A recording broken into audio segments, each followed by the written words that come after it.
Just wanted to talk to you guys about these two different stealth bombers here. For anybody who's about to buy a hub motor e-bike, I just kind of wanted to share these things I've been discovering over time.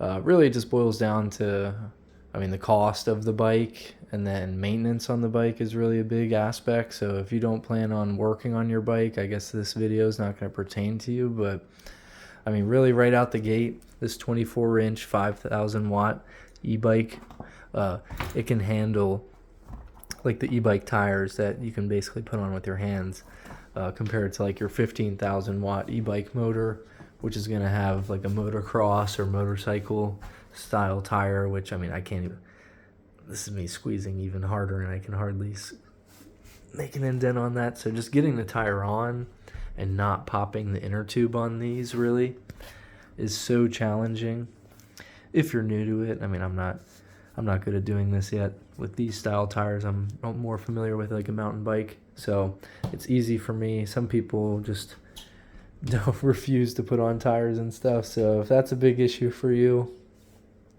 maybe you're going to be leaning more towards a bike like that. I just like this more because it just looks more like a mountain bike.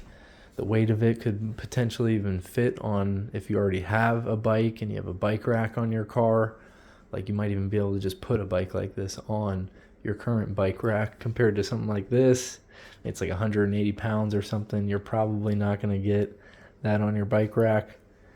So you might, unless you got a truck. So, there's just a ton of variables for people who are about to buy an e-bike. Are you going to have to put it in your car to go ride it? Can you just take it out straight from your house? If you're leaving straight from your house, chances are you're going to be riding in the road a lot. So if you have just an off-road tire and you're riding in the road nonstop, you're going to wear down your tire so fast, which is kind of what I did with this. So right here, you might want a hybrid tire for the back wheel and then maybe an off-road tire for the front wheel.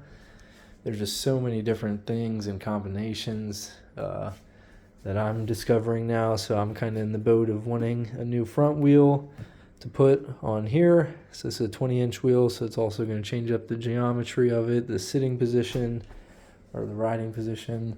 But yeah, right here, I'm basically 5'9", 5'10". If I'm sitting on this is at the lowest position. If I were sitting on this bike, I can really only put one foot down. I wouldn't be able to like comfortably put a foot down, and just like this one right here, I can like really just put both feet down if I wanted to. And that's even with the seat up a decent amount. So yeah, just kind of a ton of different variables that you might consider. And yeah, just personalization of the bike itself.